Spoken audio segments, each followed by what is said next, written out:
موجود ہوں دارالحکومت نصر آباد کے مصروف ترین جو مٹن مارکیٹ چلاتی ہے، جہاں پر لاکھوں روپے جو زلزلہ 2005 کے بعد لگا کر یہاں پہ یہ مارکیٹ جو ہے یہ بنائی گئی تھی، اور آج اتنا عرصہ گزرنے کے باوجود اور بڑے بڑے بلند و بانگ دعوے کرنے کے باوجود آپ خود دیکھ سکتے ہیں کہ یہ مٹن مارکیٹ ہے۔ ناظرین، آپ کے سامنے یہ مٹن مارکیٹ فش مارکیٹ ہے یہاں پہ، اور اس طرح سے آپ دیکھ سکتے ہیں یہاں پہ صفائی کا جو حال ہے، اور ایک طرف منکی پاکس کی جو ہے وہ جو ہے نا باز گشت ہو رہی ہے، اور دوسری جانب یہاں پہ ستھرائی کی یہ پوزیشن ہے کہ یہاں پہ ہر طرف بدبو، گندگی، غلاظت کے ڈھیر لگے ہوئے ہیں، اور کوئی بھی ادارہ جو ہے اس طرف دیکھنا جو ہے وہ گوارا نہیں کر رہا ہے، اور انتہائی موذی امراض جو ہیں وہ یہاں پھیلنے کا خدشہ پیدا ہو چکا ہے۔ لوگوں کا کہنا یہ ہے کہ یہاں پہ اگر یہی حال رہا تو منکی پاکس باہر سے آنے کے بجائے یہاں سے باہر جانے کی جو ہے نا سنید دی جا سکتی ہے۔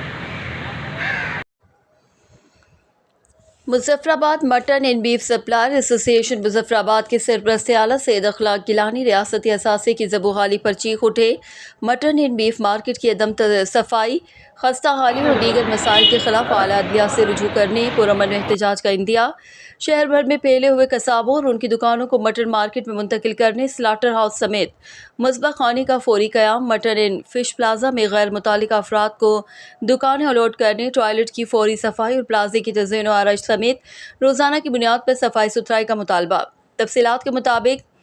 گزشتہ روز میڈیا سروے رپورٹ میں مٹن اینڈ بیف سپلائرز ایسوسی ایشن مظفر آباد کے عہدیداران، جن میں سرپرست اعلیٰ مٹن اینڈ بیف سپلائرز ایسوسی ایشن سید اخلاق گیلانی، صدر حفیظ میر، سیکریٹری جنرل یاسر شاہ، سابق صدر تنویر حرجی، منظور پلحاجی، بشیر حرجی،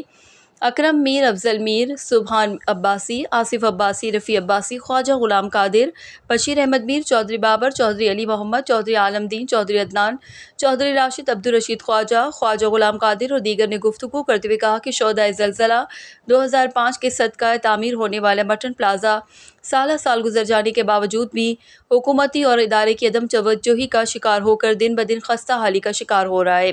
انہوں نے کہا کہ بلدیہ عظمیٰ کے ناک تلے قائم ہونے والے مٹن مارکیٹ میں عدم صفائی ستھرائی، پسند و ناپسند کی بنیاد پر الاٹمنٹ اور عدالت العظمیٰ کے واضح ہدایت کے باوجود شہر بھر میں قصابوں کو کھلی چھٹی دینے کے بعد کثیر رقم سے تعمیر ہونے والا پلازا فلڈ ڈپو میں تبدیل ہو چکا ہے۔ مارکیٹ میں داخلے کے دونوں راستوں پر گندگی، کوڑا کرکٹ کے ڈھیر، ابلتے گٹر، بند نالیاں حکومت اور ادارے کی عدم توجہی کا منہ بولتا ثبوت ہیں۔ ان کا کہنا تھا کہ ایک طرف ریاست میں منکی پاکس جیسے موذی مرض پر ایمرجنسی کا نفاذ کیا جا رہا ہے، تو دوسری جانب صفائی ستھرائی نہ ہونے کی وجہ سے از خود مٹن مارکیٹ کے قرب و جوار کے علاقوں میں کئی ایک امراض کی بھرمار ہو رہی ہے، جس پر قابو پانے کے لیے کوئی بھی حکمت عملی دکھائی نہیں دیتی۔ ان کا کہنا تھا کہ مارکیٹ میں قیمتی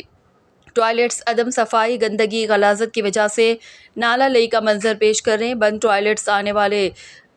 کے لیے باعث اذیت بن چکے ہیں، جس کی وجہ سے گاہک باہر کھلی جگہوں پر نالیوں میں رفع حاجت کرنے پر مجبور ہیں۔ ان کا کہنا تھا کہ قبل ازیں مٹن اینڈ بیف مارکیٹ میں دکانیں ہر 5 سال بعد 17 روپے اسکوائر فٹ پر دی جاتی تھیں، مگر اب ایک جانب تو عرصہ 3 سال کر دیا گیا ہے، تو دوسری جانب 50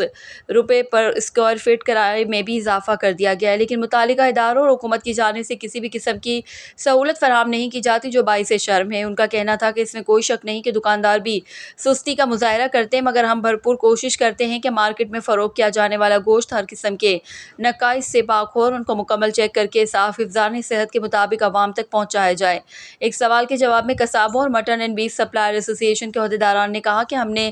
supreme court of Azad Kashmir سے رجوع کیا تو اعلیٰ عدلیہ نے واضح احکامات جاری کیے تھے کہ شہر بھر سے قصابوں کو مٹن مارکیٹ میں منتقل کیا جائے، مگر ایک عرصہ گزر جانے کے باوجود ابھی تک شہر بھر میں قصابوں کی دکانوں میں آئے روز اضافہ ہی ہوتا جا رہا ہے، اور چیک اینڈ بیلنس نہ ہونے کی وجہ سے مٹن مارکیٹ کے قصاب بھی بدنام ہو رہے ہیں۔ انہوں نے کہا کہ سلاٹر ہاؤس نہ ہونے کی وجہ سے بھی شہریوں کو صاف ستھرا حفظان صحت کے مطابق گوشت مہیا نہیں ہو رہا، جس کی بنیادی وجہ ہمارے خیال میں چیک اینڈ بیلنس کا نہ ہونا ہے۔ اگر شہر بھر سے قصابوں کو ایک چھت کے نیچے جمع کر دیا جائے تو اس مسئلے پر قابو پایا جا سکتا ہے۔ ان کا کہنا تھا کہ مٹن مارکیٹ میں غیر متعلقہ پسند و ناپسند کی بنیاد پر لوگوں کو ہوٹل، رینٹ ا کار، بیوٹی پارلر، کاسمیٹکس، پراپرٹی کی دکانات کے علاوہ فوٹو اسٹیٹ اور دیگر مقاصد کے لیے دکانیں الاٹ کرنا سراسر ظلم و زیادتی ہے اور ایک ریاستی اثاثے کو تباہ کرنے کے مترادف ہے۔ انہوں نے مطالبہ کیا کہ فوری طور پر پسند و ناپسند کی بنیاد پر دی جانے والی دکانات کو خالی کروا کر شہر بھر سے قصابوں کو قصابوں کی دکانوں کو مٹن مارکیٹ میں منتقل کیا جائے تاکہ لوگوں کو ایک چھت کے نیچے صاف ستھرا حفظان صحت کے مطابق گوشت مہیا ہو سکے۔ ضرورت اس امر کی ہے کہ تاجر قصاب خود بھی مٹن مارکیٹ کی صفائی ستھرائی کا خیال رکھیں اور متعلقہ ادارے اس ریاستی اثاثے کو صاف ستھرا رکھنے، اس کو خستہ حالی سے بچانے کے لیے ایمانداری سے کردار ادا کریں اور بلدیہ کے ملازمین کو اتوار والے دن بھی مٹن مارکیٹ کی صفائی ستھرائی پر مامور کیا جائے تاکہ روزانہ کی بنیاد پر مارکیٹ کی صفائی ستھرائی ہو سکے اور لوگ موذی امراض سے محفوظ رہ سکیں۔